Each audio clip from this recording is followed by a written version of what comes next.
Hi there. Good morning, afternoon, or night, depending on when you're listening. I'm Jared McCormick, and I'm excited to have you here for our 18th episode of the MFA Writers Podcast. Although we've grown and learned a lot over these last 36 weeks, we are definitely still growing and we are still learning, both of which you can help us with. You can help us learn by letting us know what you like about the podcast and how we might improve. We'd love to hear from you. You can send us an email at mfawriterspodcast@gmail.com or a direct message on Twitter and Instagram. You can help us grow by spreading the word amongst your friends.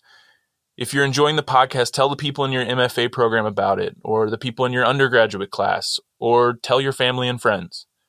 You can also follow us on Twitter and Instagram and help us spread information on those platforms. And you can help us both learn and grow by writing a review on Apple Podcasts or another podcasting platform. It only takes a minute, and then you can look forward to us reading it before a podcast episode, like I'm about to do right now.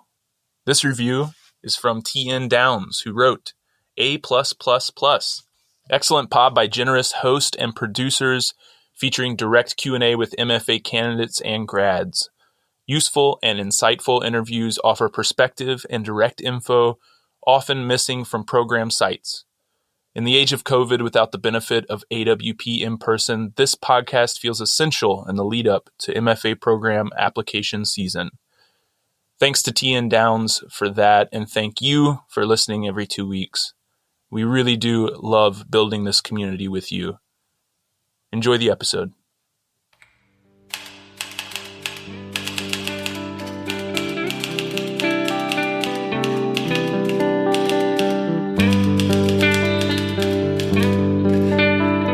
Welcome to MFA Writers, the podcast where we talk to creative writing MFA students about their program, their process, and a piece they're working on. I'm your host, Jared McCormick. Today I'm with Danielle P. Williams, a Pushcart-nominated poet, essayist, and spoken word artist from Columbia, South Carolina. She strives to give voice to underrepresented cultures, expanding on the narratives and experiences of her Black and Chamorro cultures. She's an MFA candidate in poetry at George Mason University, an editorial coordinator for Poetry Daily, the poetry editor for So to Speak, and a 2019 Alan Cheuse MFA Travel Fellow. Danielle is a 2020 Writing Workshop Fellow for The Watering Hole and 2021 Langston Hughes Fellow for Palm Beach Poetry Festival. Her poems were selected for the 2020 Literary Award in Poetry from Ninth Letter. Her writing has appeared or is forthcoming in Hobart, Juked Magazine, The Pinch, Barron Magazine, and many more. Danielle has brought 2 poems to read today. The Valley of the Laddie. I lie and say that I'm a resident to get the local price. What I really mean to say is I am native, but $45 is better than $90, and I've already paid my weight in loss. This is the first time I see Guahan this way. I feel the heat of August on my skin as our boat bides along Tolofofo in Ogum. 2 villages, 1 river, the calm middle between jungle and ancestry. As we glide through the water, we throw breadcrumbs to bait greedy plump catfish. Our guide weaves me a tiara of palms, places it on my head. He weaves me a rose and places it in my left hand. I look up and gush at the terrain. Such lush green tropics swelling into the sky. My cousin tells me she tries to visit once a year to feel closer to the ancestors. As we approach the Chamorro village, I am taught how to ask the Tautomona for permission. Ancestors, can I pass through your land? We step off the boat and watch as canoes are handcrafted by Uleteo. Men in lava-lavas, bare skin to show us what they're made of. They show us weaving like I've never seen before. Katot, rice gift baskets, balakuk, fanny pack baskets, hagug, for your voyage off island, the Chamorro Tupperware of baskets like crowns on the heads of women. We're taught how to make fire, how it starts from palm and stone.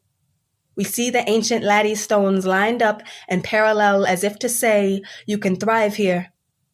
It is here I realize these stones shape people. Laddie stones are home and shelter and altar. cratered limestone clutched in my hand like coral or something that used to be. 16th Street neighborhood protest. At 4:50, we carried the drums to the front of the house. We lined the congas like armor, sat tall and proud behind them, our palms messaging to the cowskin heads, the piercing pops and slaps, the heated rhythms of our revolution. It felt as if our ancestors willed the beats themselves. By 5:15, the rain came. We stopped our rhythms, ran the drums inside so that they wouldn't be doomed to ruin like the rest of us. We joined the others, kneeled curbside in the pouring rain, every neighbor at the tips of their lawn yelling to the passing cars, pumping their fists, pumping their signs in the air high as if they thought God could read them from 16th Street. And the church bells were supposed to ring at 5:45 in solidarity, but they didn't. And we didn't much care for long. America was still going to hear our songs, our cries. We shook bells and punched the sky again and again because our lives depended on it. Danielle, thank you for reading that, and thanks for being here. Yeah, of course. Thanks for having me. Well, these poems, like individually on their own, are super powerful and moving and interesting, but for me, like taking them together just added like a weight to it as a reader. I started thinking about like this so-called American dream, like this idea that anything is possible in America, that it's like a shining city on a hill or the land of opportunity, all these like hackneyed ideas that sound nice, but at least in my opinion, don't hold up upon further inspection. You can't really like call yourself the land of opportunity if you demonize anyone who tries to come here to pursue that opportunity. And you can't say that anything is possible in America if a large portion of the population is afraid of the police, for instance. And that reality is made like all the more visceral when I read your descriptions of this protest in the States alongside the descriptions of life in the Mariana Islands and in Guam, which is an American territory, but like in most American territories, the people there are hardly treated like citizens. Your bio says you strive to give voice to underrepresented cultures, expanding on the narratives and experiences of your Black and Chamorro cultures. Do you mind telling us a bit about your background and like your family history, and maybe just a bit about Chamorro culture for anyone who doesn't know? Yeah. Well, I guess starting about, kind of where I grew up, for the most part, I grew up in Columbia, South Carolina. My dad was in the Army for 20 years, so we got stationed in Fort Jackson and we kind of just stayed there after my parents split. And so South Carolina in itself is a very interesting place to grow up as a person of color, especially. I ended up going to a performing arts boarding school for my junior and senior year in high school for viola, because I'm a classically trained violist. So music and sound always plays such a role in my writing in general, just because my background in music. Let's see, my dad's family is from Trenton, New Jersey. And my grandpa was actually the first Black chief of police in Trenton, New Jersey. And so my family comes from a long line of kind of social justice. And, my uncle and my great grandma, they brought a case to the Supreme Court for racial discrimination. And it happened 10 years before Brown versus Board of Education, and set the precedent for that case. So I say all that to say, like, I come from a family who is loud and opinionated and demands to be heard. So I get that. Like, that's the dynamic of my dad's family. And my grandma's from Guam, and my grandpa is from the island of Saipan and Rota, which is all in the Mariana Islands. But Guam is a U.S. territory. Saipan is a Commonwealth. It's a weird thing. Because, my mom is one of 6 and her parents chose not to pass on the language. They wanted to be as American as possible. My grandpa was in the military. A lot of, men, especially on island in Guam, they were signing up because they thought that being in the military was going to make them more American. And so all of these Chamorro people are, going to the States and reestablishing their lives and not passing on the language or the culture. So a lot of my writing is me learning for myself. I'm teaching my mom a lot of stuff. I'm teaching my cousins and my sister, you know, a lot of my family, a lot of stuff that I'm learning and researching as I'm writing my poetry, which is kind of cool. And I write creative nonfiction as well. And so I'm like exploring a lot of where I come from for the first time. So that's what makes it very exciting and makes it kind of endless. Like I write a lot because I'm still I learn new things every day.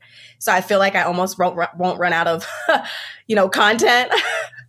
I mean, that seems like a really common experience for like first generation people to like try to assimilate, like whether that's like a personal choice or like a community that's kind of enforcing that on them to like turn away from the language, turn away from the culture. So was there like a moment that you remember where you thought like, oh no, I want to reconnect with this and like this really moves me, this really inspires me?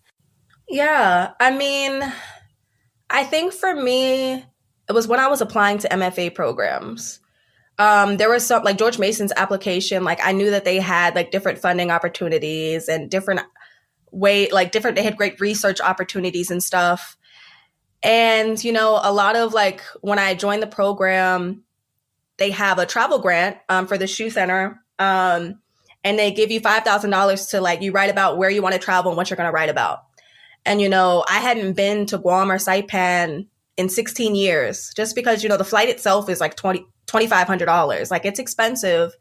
And the last time I went with my family, like was like many, many Christmases ago. And I can only imagine how much that cost them. So just the ability to go back, as an indigenous culture, a lot of the language has kind of just been erased. There is no really true original ancient Chamorro language right now. It's very much a mix of, over like there's a span of 400 years where they're colonized and oppressed by the Japanese, the Spanish, the German, so it's like the culture has been impacted in so many different ways. It's not true to its original form. And so I think for me, just the idea that if I don't learn about this, if I don't research this, if I don't understand this, then who else is going to write about it? Who else is going to pass it down? Like, I can't be the only person in my family that's teaching my family about our culture. Like, there are other people who don't have that person in their family that's going to educate them. And for me, like, I have such a unique experience as a Black woman. And when I walk out, in the world, most people see a Black woman or, a woman of mixed race. But first they see me as a Black woman. And so it's like, I can always operate in that. But me coming back, I don't really operate as a Chamorro woman day to day because the only Chamorro people I'm around are my family. So it's a different experience. It's like I really have to try. I don't have to really sit and learn about being Black, Yeah, that's super interesting. And that thing that you said about like kind of discovering this for the first time, it's one of the things I wrote down when I read it was like, there's just this beautiful feeling of life and discovery in this poem. Like it really felt to me like the speaker was discovering something that had always been a part of her. So I'm glad that my reading was right.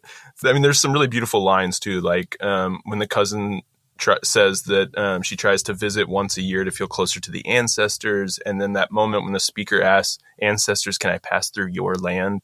I'm curious just how important is having a connection to your ancestral history to you as a person, but also, which you've already talked about a little bit, but also as a writer. I'm curious, like, what is it about that connection that really inspires and motivates you as a writer?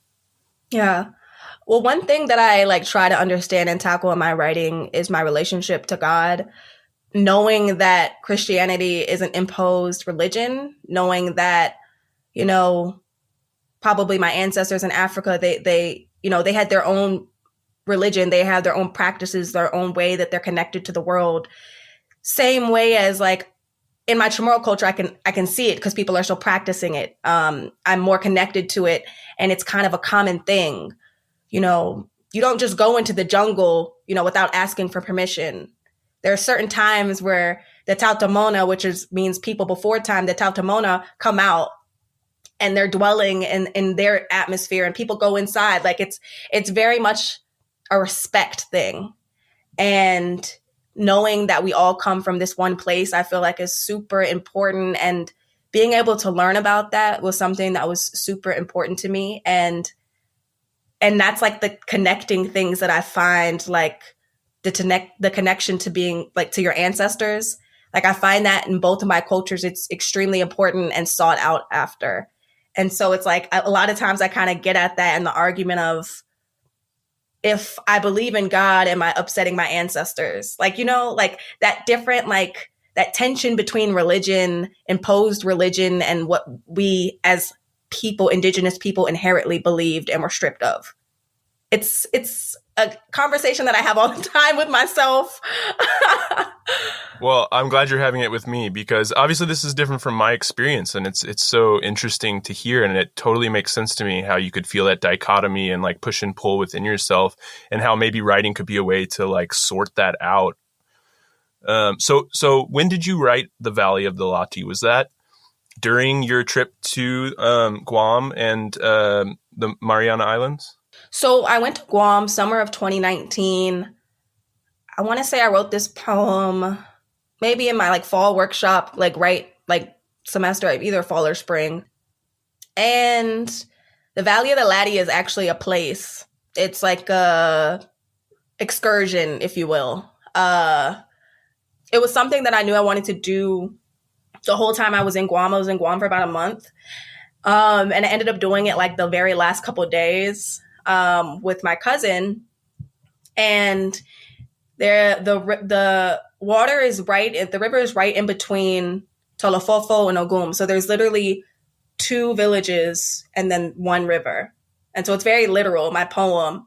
And it really is just taking you through, like, luckily our tour boat wasn't really full. There was like a couple and then like a little kid, and then it was me and my cousin, and they had guides, weaving you the little palms of stuff and placing it on you, and they gave you like bread to throw to the catfish, and you're just going along and seeing it, and then you pull up to this ancient Chamorro village that is a representation of what Chamorro life would have been in ancient times, and preserved and run every day by people who come in and treat it as if that's the day they're in and that's the life they're living.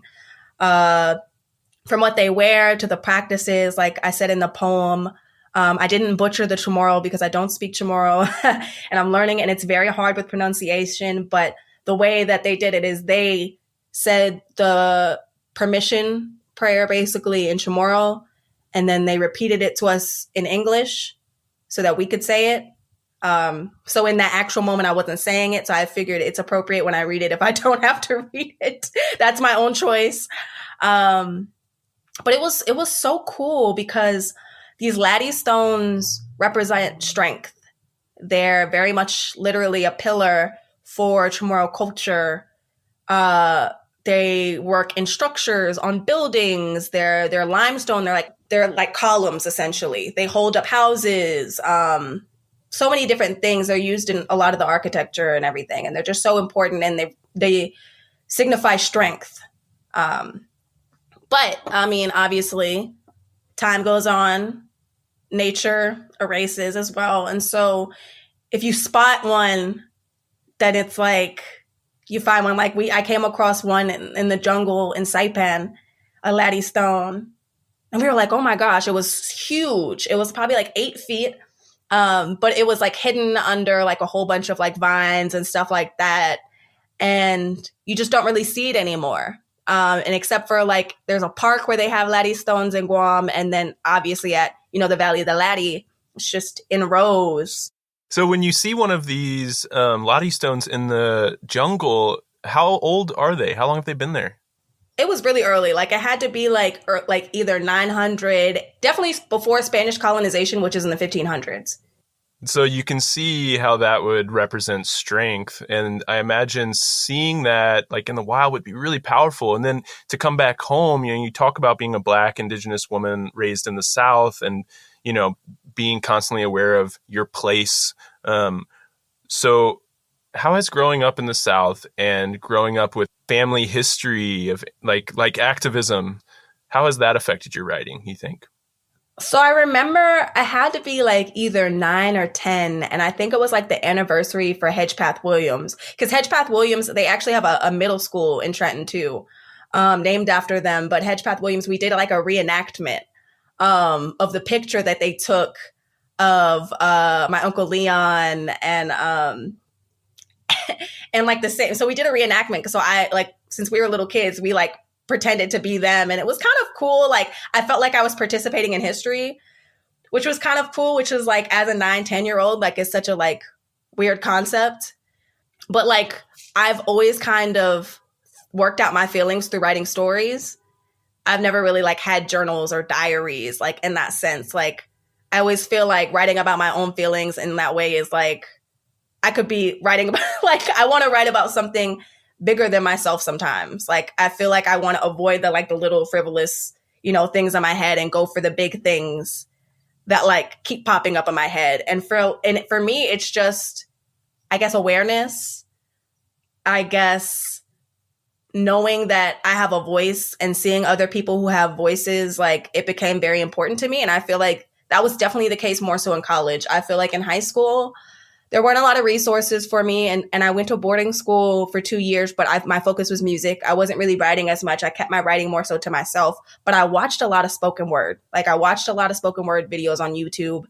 And that's how I connected, because I felt like in high school, in public high school in, Columbia, South Carolina, we're reading Emily Dickinson and Robert Frost. And that's the only, association with poetry that I have. And that's not it for me. That's not connecting with me personally.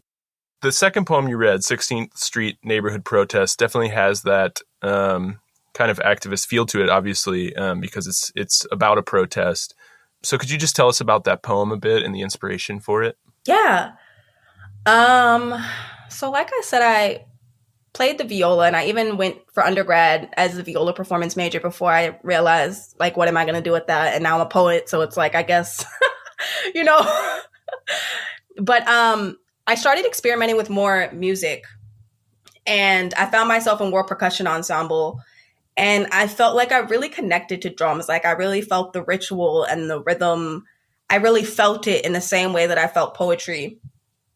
And obviously, like the history of drumming as ritual, as warning, as healing, in many cultures, it always like resonates with me. And one of my really good friends, his family, they live on 16th Street. In DC. Yeah, in DC. And he told me about it. Because of COVID, like I had gone to one big protest. But after that, I kind of was like very overwhelmed and didn't want to be exposed because it was still the beginning of COVID. And I wanted to be there and felt like I needed to be there. But after being there once, I was like, okay, I don't want to endanger myself and other people like that. So this protest was a neighborhood protest. And so 16th Street is huge. So it's literally just a long road and everyone's out on their lawns. And like really major like traffic goes through there if you're going through DC. And so my friend's dad, he also plays drums, and they're all great musicians. And he played with me, when I was an undergrad too. And so he said, while we're out there chanting, we're also going to, move people and try to connect with people with music. Sometimes people listen more. Sometimes people are tired of yelling and screaming and don't want to listen to that, but maybe something else could get them to stop and listen and process our pain through a different way, And that's what I love about drumming. Like I really feel it in my body. And I remember it started raining in the middle of us drumming, and like these were my congas too. And so we're like running the drums in the house because we don't want them to be damaged, And so from then on, but we drummed for about like 30 minutes. From then on, we're just kneeling in the rain with our fists up as cars are honking and neighbors are angry. Everyone's at the top of their lawns, all types of people, not just Black people.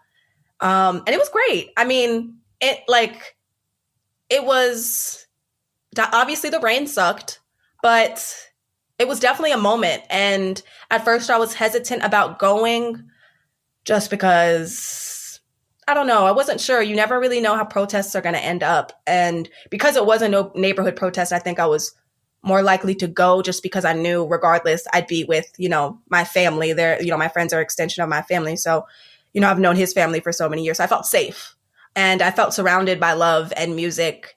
And I felt like it was a joyous protest. Like people were stopping and listening and smiling. And it was a great feeling. There is definitely a feeling of like hope and joy in this poem, I think, even though it has like, obviously the subject matter is hard to think about. Oh, but, yeah. even when I picked up this poem and I read the title, I had this, question popped in my head that made me incredibly sad, which was, is this poem about the 16th Street protests in DC after the murder of George Floyd? Or is it about the 16th Street Baptist Church bombing by the Ku Klux Klan in 1963? And I thought, it's both. It is, Yeah. right? It's about both of them, and it's about every death in between. Right. So I'm curious how much the past summer and the protests you attended and the Black Lives Matter movement has entered into your thought process when writing and entered into the subject matter of your poems, or if that's something that's always been there. I would definitely like to say it's always kind of been there. I think it largely has to do with the fact that, one of my first introductions to poetry was spoken word. And I could really feel, what the poet was saying. I felt like I was there with them and I was in the motion and I was feeling the anger with them. And it was so powerful. And so I always take reading so seriously because I want to be able to touch people. And I feel like when you can convey something in a way where it gets someone to step out of their perspective and really understand, that's powerful. And I mean, in college, I had more support. Like with my sorority sisters who knew I wrote poetry, and like I would have friends, I would read some poems because I was, creative writing minor, and they'd hear about events on campus and they'd be like, oh, read for this. Or they'd be like, oh, you'll be perfect for this. And so I started, performing my poems different places on campus, started going to open mics, doing different things like that. After I graduated college, I started getting more into spoken word. And because I feel like I put so much pressure on myself in my poems to really investigate Black bodies and, the culture of Black bodies in America and across the world and Indigenous people, I try to find other ways that I can kind of disconnect and approach poetry in a different way that's more personal and more for me. And so I do that through my music. So I record, like I have 2 spoken word EPs, and it's largely about, me processing through my feelings, my depression, my anxiety, dating. Like it's, like the everyday things that I feel like as a 26-year-old, Black and Chamorro woman, I would hope that those are the things that I'm worrying about. But like largely in my poetry to explore is like the bigger deal. Well, protest, in like by definition, is an act of hope, right? Yes. That things are going to change and get better. And I love that like you were able to like look at it through the lens of music, which is so joyful. And then the idea that writing and reading your writing can also be a form of protest and a form like an activity that moves the world towards change. I love that idea. I love the work you're doing. I love listening to you read your poems. You did a great job. So if you don't mind, let's talk a bit about the MFA program. Yeah. At George Mason. From what I read about it, it offers concentrations in 3 genres: fiction, nonfiction, and poetry. And it typically takes 3 years to complete. According to the website, the curriculum is designed to deliver a balance of scholarship and production with a generous amount of electives so that students can chart their own path. What made you want to pursue an MFA, and how did you end up at George Mason? Yeah. I moved to Washington, D.C. in 2017, like May of 2017. My dad lives here. My brother lives here. I wasn't really sure what I wanted to do. But I had gotten a job and I was like, okay, I'll figure it out. And I had just really gone through a time where I was writing a lot. Like I was really, really writing a lot. And a couple of my friends like catching up with me after college, they're just like, when are you going to have a book? Like I really want to buy your poems, read your poems.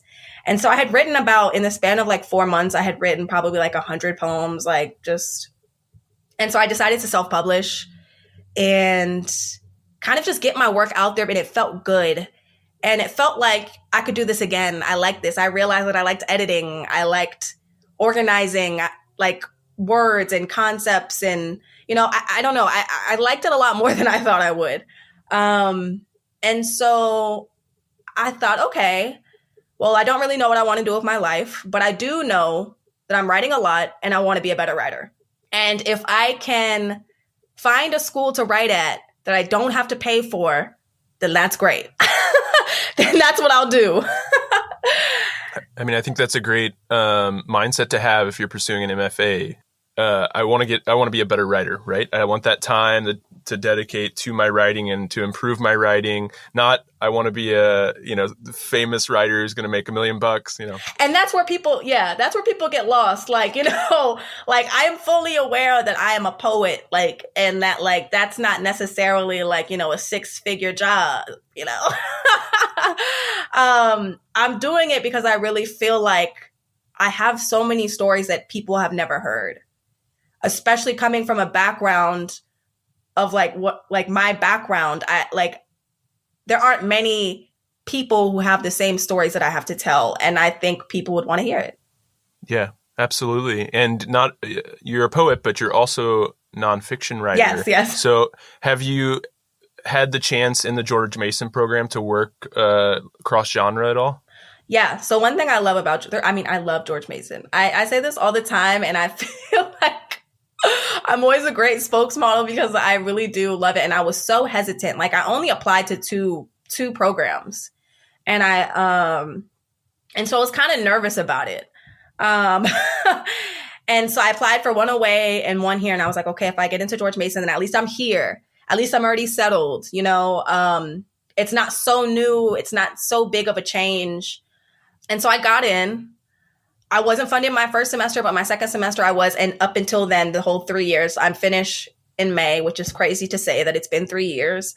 But I'm able to get my tuition waiver through working for Poetry Daily. So in the same way that you would have an assistantship and be a creative writing teacher or a teacher and get your funding by teaching, when George Mason acquired Poetry Daily, it opened up the possibilities for MFA students to work on that level of publishing. And I love working for Poetry Daily. And that's run with some of our professors are in charge of that as well. So it's like we're working in so many different capacities with our faculty, which is great. Well, tell us about Poetry Daily. Like, what's some of the work that you're doing there? How much? Like, what's the workload like? Any information you have about that? Because I'm interested. Yeah. So Poetry Daily, we have a poem every single day, daily. And it's, an online contemporary journal of what's new. We read cover to cover, new journals, new books, presses send us, advanced copies and books that just came out, and we read them and we put them up for editorial review, and we have conversations about poems and how they're moving us and how they'll impact our audience and how they're different from the one yesterday. We try to get translations and writers of color and make sure it's a variety that really represents the wide range of contemporary poetry that's coming out today. Because there's so much, and there's not one type of poetry reader. There are all different types of poetry readers and, different interests and aesthetics. And so we try to kind of get a little bit of everything for everyone. But my job specifically is I work on a team of 2 to do the daily newsletters. So every other week I do the newsletters that go out every day, which means, even when I'm on break, even on Christmas, on holidays, like I'm still making sure everyone gets their poem. I do the social media graphics. I do sponsorships, fundraising, help with events, help facilitate conversations about poetry with our classes that we have, because we have grad classes and undergrads who work with us and we help them understand poetry and how to read poetry in a different way, which is really cool. And they get to interact with a lot of the new stuff that we're getting to read as well, which is cool. It sounds really fun. Yeah, it's a great job. And I who doesn't love to get the newest books? Okay. Yeah. And so then you said that includes funding. Is that covering like your tuition and you're getting some kind of stipend as well? Yeah. So yeah, I have a tuition waiver and then I also get paid like a regular paycheck.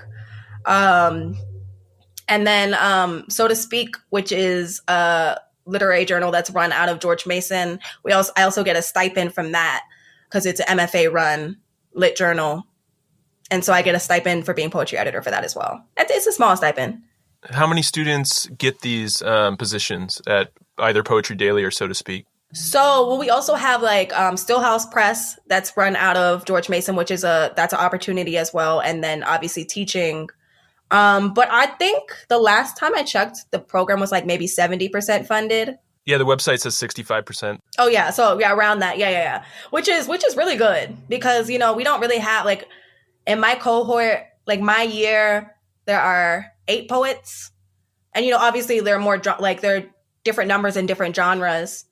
But what's cool about that also is like I know you asked this earlier, but we are allowed like some MFA programs don't allow you to take out of genre classes, but I specifically applied to programs knowing that I could because while I love poetry, I also am very interested in, growing my skills in writing creative nonfiction, maybe even fiction one day. I don't know. It kind of intimidates me.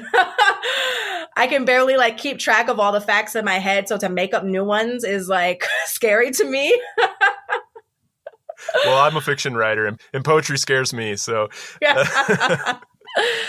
Yeah. But I've had like the great opportunity of taking 2 nonfiction classes with Kyoko Mori, who's a great writer. If you haven't read any of her work, she's great. And one of them, and they were very particular to like what I'm writing about. Like she's a Japanese woman writing and she writes largely about, her culture. And so one of the first class I took was boundaries, writing about family, which I feel like is important because like some people feel like they can't write about family that they're shy to. I'm not a shy person. I tell my family if they don't want to be written about, then watch what they say maybe, or I don't know. Like, I have the power to use my words in the way that I want. And, look out. Right. And then the other class that I took last semester was like home and away, writing about home and about places that are far but feel close to you, which was definitely, right on the nose for what I'm trying to write. So. Well, that's cool. It's nice, I think, when programs allow you to work outside your genre and to take like some different classes. And it sounds like George Mason does that. Before we move on from funding, I want to ask. So like 2/3 of students are funded. A few of them get these positions at Poetry Daily or So to Speak or other literature magazines or institutions. But are the majority of people teaching who are funded? Do you know that? And do you have a sense, does everyone get the same stipend no matter what position they get? And if you don't mind, like how much is the stipend? Yeah, across the board, it's the same. Everyone gets paid the same amount. I feel like it went up, but last time I checked, like last year was like 16,000, which, grad students are very much underpaid for the amount of work that we do. But that being said, I'm very much grateful for like the work that I'm having to do, like being solely poetry. Like I definitely recognize that I am in a unique position. I'll say most people are teaching right now. There are 3 fellowships for Poetry Daily. I think maybe 2 or 3 people for Stillhouse Press, which is, a press that we have on George Mason. And just to clarify, the lit journals that we have, they're not a part of the stipend. They're just like an additional, like if you want to apply for this. So they're very small stipend, like $500 a semester, just like a scholarship. That's how they're labeled, like little scholarships, which I love to do. And I know once I graduate, I definitely still want to be involved in a lit magazine because they're great. Yeah, absolutely. I think one of the best experiences that MFA students can get is working for a lit magazine, just reading as many submissions as possible. I also read on the website that there's something called the MFA Student Fellowships that grant funding for the thesis year without work requirements. Yes. Do you know how many students receive those? Yes. So it's usually 1 per genre, but for poetry, there's 2. And it's a great opportunity. It was great kind of applying in my cohort because we're very much a family, and our professors are always like, you guys are cute because we very much love each other. And we all have such great ideas, and we're all such distinct writers and write about such different things and challenge each other. So like nobody was really upset when, other people got it. We were all kind of rooting for each other, which is nice. But so basically, yeah, you get funded to just focus and write your thesis. You don't have to worry about teaching or poetry daily, or it's just more time to write. Great. Yeah, it is great. So that's open for anyone to apply to it, and then they choose a few students each year. Yeah, all of the faculty sit down and read all the applications, and they come to a vote. I think it's like majority. Yeah, they vote on it.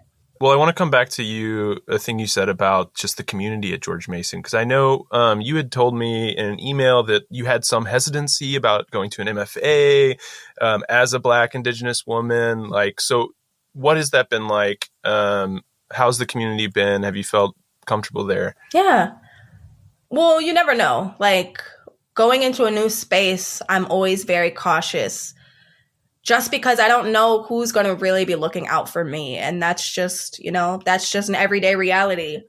But I will say that, like, especially because the MFA is such a white space, academia in itself, it's a white space, And so when it came down to it, it's just, am I going to allow myself to not do it because I'm going to be uncomfortable? Or am I going to let me being uncomfortable fuel me writing and like still be able to get better? Like I didn't want that to kind of keep me from applying just because I knew I could potentially be the only person of color in that space.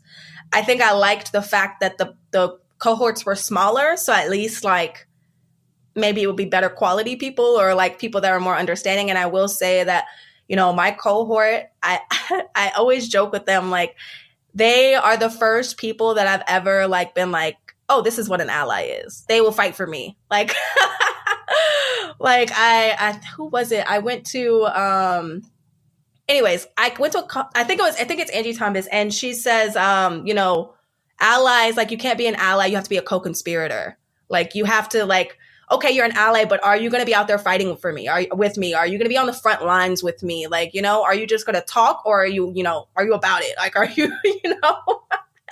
And they very much are. And I appreciate them. And I feel very safe in my space. And like, we all kind of know that though we have a lot of differences, we all are still curious and thinking about poetry in these ways and trying to navigate in these spaces.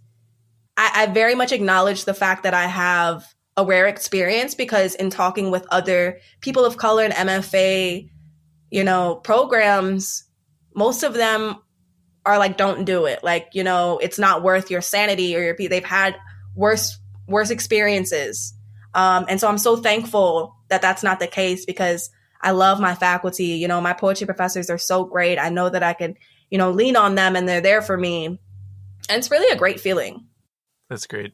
I'm so glad to hear that. Yeah. I get so excited. Like I feel like a spokesperson, I get so excited, like genuinely excited.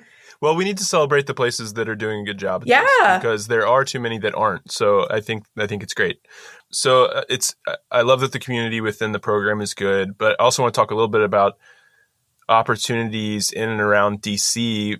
There was this thing on the website I saw, this partnership with something called Watershed Lit, which is an organization, according to the website, that organizes a significant book festival, an independent press, a daily online poetry anthology, a center for international writers, an annual conference, a project focused on the teaching of writing, and 2 highly regarded literary journals, which I think we've touched on a few of those along the way here. But if you could just tell us what is Watershed Lit and just tell us about some of these opportunities in and around George Mason in the DC area. Yeah, I'm laughing because they just named that building. Like, they just kind of put that together because they've been doing a lot of construction on George Mason and they just finished our new building. And so they wanted to name it something because that's where they're housing, Stillhouse Press, Poetry Daily. That's where they're going to house all those offices. And so it's going to be like this building for all the opportunities for these writers. And so Watershed Lit is just like an umbrella of all those organizations, basically. So besides Poetry Daily, so to speak, some of these projects you've worked on, have there been any events that you were able to attend or participate in? I assume pre-pandemic, like were there writers visiting campus or anything like that? So one cool thing about George Mason is every semester there's visiting writers, which you can take for 1 credit. And it's like two authors come a semester to give a workshop, like a 4-hour workshop. And so like we've had Ilya Kaminsky, we've had Ed Roberson, we've had Dan Beachy Quick. We've had a lot of great people, and we've had Joan Kane, like Cole Swenson. I'm like trying to think of all the poets that we had. Like it's so cool. And like also what's cool about it is like we'll read their books of poetry alongside like them coming that semester. So we'll get familiar with how they're thinking about poetry. And then it's just cool to have like poets we read and admire, like dissecting our poems and like giving us advice. And like it's a surreal feeling. Like I just recently did Palm Beach Poetry Festival all last week, and I had 5 workshops with Eduardo Corral, and it was amazing. Like and like doing workshops like that, like I did the Watering Hole right after Christmas, and that was a 3-day workshop, and I had workshops with Justin Philip Reed and John Murillo. Just like I feel like the more like my program and like my fellowships and my workshops that I'm doing, like they all just kind of build my community of writers. And like hearing these people that you admire and you read for inspiration say, you know, once you're in my workshop, you're always a student of mine. You can always, you know, come back. Like being able to find a mentor. Like I didn't mention this earlier, but one mentor that I have who's really just like, he's one of the only, like the first class that I took at George Mason that I kind of was like, I don't know about this, was a translation class. Like we're supposed to take craft seminars. And so on my schedule, it just said craft seminar. And I didn't know what the craft was until I really showed up, or like a couple days before we got an email and it was like translation. And I was like, I speak English. Like I don't speak another language. So like, how could this work? Like kind of thing. And Heather Green, she's an amazing person. She's another one of my mentors. The way she teaches translation and understanding language and culture is kind of what led me to writing my book. Like I was like, if I'm going to fumble through any language, I'm going to fumble through Chamorro, like, you know? And so from there, I like translated these ancient Chamorro folk songs, but like, there aren't a lot of people that I know that speak Chamorro or that can help me like figure out these ideas. So on Twitter, I found a poet, Craig Santos Perez, and he is a Chamorro poet. He works at University of Hawaii. And I just sent him a message on Twitter, and I was like, you know, hello, like I'm Chamorro, like I really need help. There aren't really many examples, and a lot of things, because, you know, this culture comes from oral tradition, like it was never written down. It's just passed on and told. It's hearsay. And so it's hard, you know, it's hard to translate things that don't exist or that are just like, you know, this is might have been what was said. And so he's really helped me. And when I went on my trip, I spent a week in Hawaii, and I visited him in Hawaii, and he spoke with me and talked to me, and still to this day, like reaches out to me and helps me. And it's great. And he has like 5 books of poetry. He's great. And so I think it's so important to find those mentors. And I found them in a lot of really strange ways. Like I said, Twitter, like, you know, just workshops, friends from workshops, like starting group messages from poets that you meet places. Like having those connections is really important. Even just like us, like I have people that know I'm a poet. If they see a contest or something like that, they'll send it to me. Like, you know, stuff like that. That's what I've been focusing on this last year. It's like really, as I'm leaving my MFA, just making sure I'm leaving with that community of writers that can still support me when I'm done with my MFA. That's great. And let me just say, Danielle, I think it sounds like you have fully taken advantage of your 3 years. I really have. And I said that when I first, like I said to myself, because, you know, undergrad, you're never really super focused. Like, I mean, I'm talking for myself. Like I did a lot in undergrad, but also like I graduated. Like, has anyone looked at my GPA? No. Like, but I was very intentional. I was like, if I'm going to go back to school, I'm going to do it. Like, I'm going to really invest my all into it and get the most that I can. Because this is like, when you think about it, I'm given 3 years to just write to my heart's content, to explore, to ask questions, to research. And it's like this institution, which is so new to me, like an institution in general that's willing to be there and support me. I've never really had that. And so for them to be like, apply for this, do this, like this could help you and point me into these different directions, that's really going to truly help me in my journey as a writer. Like it's been, George Mason has been so instrumental in that. And I've used it to its extent. Well, I usually end interviews asking the guests to give any advice to listeners thinking about MFAs, thinking about George Mason. That in and of itself sounds like fantastic advice to just take full advantage of the time. If you're able to find a program, especially one that will pay you for your time in the program, to just take full advantage of all the resources and all the opportunities you can. Anything else you want to say? Last word? I would just say, don't be afraid to write it. Because sometimes I let things sit in my head and stay there for a long time because I'm afraid to write it. And then the moment I write it, I'm like, oh, wow. Like, 1, I feel better. 2, this is a great piece of art. Like, I'm glad this exists. So I would just say, write it. I love it. Thank you so much for being here, chatting with me, reading your poetry. I loved it all. Thank you. Thank you so much for having me.